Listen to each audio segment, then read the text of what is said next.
Good evening friends, कैसे हैं आप सभी के सभी। आई होप सभी हेल्दी हैं, कंसिस्टेंटली प्रिपेयर कर रहे हैं। तो एक common query regarding RBI assistant recruitment जो मुझे ऑलमोस्ट सभी वीडियोस में देखने को मिलती है और कुछ बच्चों ने डायरेक्टली भी मुझे मैसेज किया कि सर हम पिछली रिक्रूटमेंट्स की कट ऑफ्स देख रहे थे कि आरबीआई असिस्टेंट मेंस में हमारे पर्टिकुलर जोन से क्या कट ऑफ रहती है और हमें दो दो कट ऑफ्स दिख रही है। एक आरबीआई असिस्टेंट मेंस क्लियर करने वालों की कट ऑफ और एक एलपीटी के बाद फाइनल सिलेक्शन वालों की कट ऑफ। तो ये डिफरेंस क्या है? क्या एलपीटी के मार्क्स जुड़ते हैं इसके कारण डिफरेंस है या और कोई वजह है? तो इस पे मैं एक बार थोड़ा सा आपको कुछ क्लैरिटी दे देता हूँ। अब आरबीआई असिस्टेंट प्री का रिजल्ट आ चुका है। आप लोग 8 मई को आरबीआई असिस्टेंट मेंस का एग्जाम देंगे।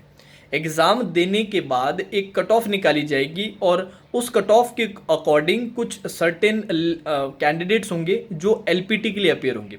अब आरबीआई असिस्टेंट में क्या है कि एलपीटी मैंडेटरी है, सभी को ये टेस्ट देना ही पड़ता है। एक चीज़ मैं क्लियर कर देता हूँ कि एलपीटी जो है वो क्वालिफाइंग इन नेचर होता है, इसके मार्क्स नहीं जुड़ते। तो फिर सर कट ऑफ में डिफरेंस क्यों आता है बिफोर एलपीटी आफ्टर एलपीटी में? जैसे कि लेट्स से मैं जयपुर की बात करूं, क्योंकि जयपुर से मैं बिलोंग करता हूं।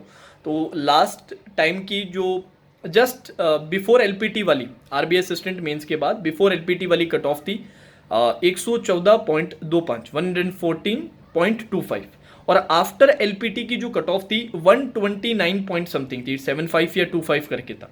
तो एक सिग्निफिकेंट 15 एक मार्क्स का डिफरेंस आ गया। ये डिफरेंस क्यों आया?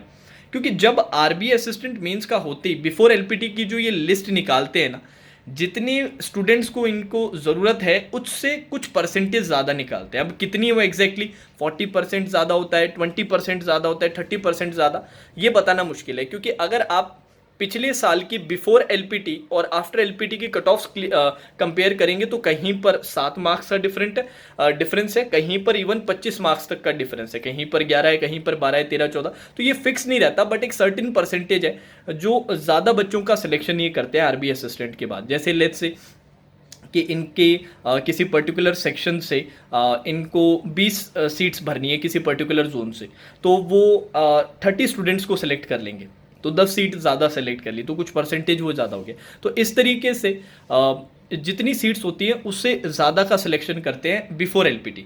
आफ्टर एलपीटी क्या होता है, कुछ बच्चे ऐसे होते हैं जो एलपीटी क्लियर नहीं कर पाते, वैसे क्लियर हो जाते हैं और काफ़ी फिर वो जो आपकी एग्जैक्ट जो मेरिट रहती है, जैसे कि मान लेते हैं 30 स्टूडेंट्स को इन्होंने सेलेक्ट किया, सीट भरनी इन्हें 20। अब 30 में से ऐसा हुआ कि 2 बच्चे एलपीटी क्लियर नहीं कर पाए, तो 2 बच्चे वहीं खत्म हो गए। मतलब खत्म क्या हो गए, वहीं पर एलिमिनेट हो जाते हैं। अब 28 में से जो टॉप 20 होंगे उनकी बेसिस पे कट ऑफ डिसाइड करते हैं और उनको सेलेक्ट कर लेते हैं। इसी कारण आरबीआई बिफोर एलपीटी वाली फाइनल कट ऑफ नहीं होती, आफ्टर एलपीटी वाली होती है और इसलिए इनमें इतना डिफरेंस आता है। ये रीज़न रहता है, ठीक है। अब इसके साथ आप क्या कर सकते हो? इसके साथ आप कुछ नहीं कर सकते, आपको तो तैयारी करनी है, कोशिश करनी है आरबीआई असिस्टेंट में अच्छे से अच्छा करना, अपना बेस्ट देना। और उसके लिए ऑलरेडी मैंने आपको सजेशंस आज ही दिए थे, एक छोटा सा वीडियो अपलोड किया था, वो ज़रूर देख लीजिएगा बचे हुए दिन में किन किन चीज़ों का ध्यान रखता है। साथ ही साथ आप में से ऐसे काफ़ी बच्चे हैं जो ईसीजीसी पीओ के लिए अपियर होने वाले हैं। ईसीजीसी पीओ का एग्ज़ाम आई थिंक मई में ही होने वाला है, मई एंड में।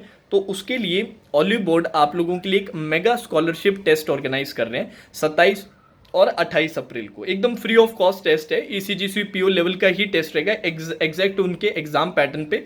वहाँ पर एक अच्छी प्रैक्टिस तो आपको मिलेगी, एक लाइव आपको रैंक भी पता चलेगी, कहाँ स्टैंड करते हो, कंप्लीट एनालिसिस मिलेगा कि कहाँ कहाँ इंप्रूव करने की ज़रूरत है। और साथ ही साथ कुछ जो उनका स्कॉलरशिप का पूल है उसमें से कुछ चीज़ें जीतने का मौका, स्कॉलरशिप जीतने का मौका आपको ज़रूर मिलेगा। तो सभी बच्चों से रिक्वेस्ट है, क्योंकि ये फ्री ऑफ कॉस्ट है और ऑलिव बोर्ड एक बहुत ही रेप्यूटेटेड प्लेटफॉर्म है रिगार्डिंग टेस्ट सीरीज, तो ज़रूर ये टेस्ट आप कल और परसों में आप अटेम्प्ट कर सकते हैं। 27 एंड 28 2 दिन है। लिंक मैंने नीचे डिस्क्रिप्शन में दिया है, क्लिक करके ऑटोमेटिक एनरोलमेंट हो जाएगा, ठीक है। तो कोई भी बच्चा मिस नहीं करेगा, चाहे आप आरबीआई असिस्टेंट का एग्जाम दे रहे हो, ईएसआईसी का दे रहे हो, अगर ईसीजीसी पीओ को टारगेट कर रहे हो या ईसीजीसी पीओ का एग्जाम देने वाले हो, तो ये स्कॉलरशिप टेस्ट आपको ज़रूर देना है। और नहीं भी दे रहे हो तो भी इवन ईसीजीसी पीओ का इन बाकी दोनों एग्जाम्स के से कंपेयर करें तो सिमिलर सा लेवल है, तो इन दोनों एग्जाम्स में भी बढ़िया प्रैक्टिस मिल जाएगी एसआईसी यूटीसी मेंस और आरबी असिस्टेंट मेंस में। तो सभी से रिक्वेस्ट है ये टेस्ट जरूर दीजिएगा, स्कॉलरशिप जीतने का मौका, और साथ ही साथ एक फ्री टेस्ट है, एक अच्छी अपनी प्रैक्टिस हो जाएगी और अपने को डिटेल एनालिसिस मिलेगा कि भाई कहाँ कहाँ कमियां हैं अभी भी। लिंक मैंने नीचे डिस्क्रिप्शन में दिया है, तो जरूर एनरोल करके रखिएगा। कल और परसों ये टेस्ट रहेगा 27 एंड 28 अप्रैल को। ठीक है, now that's all for today session, take care.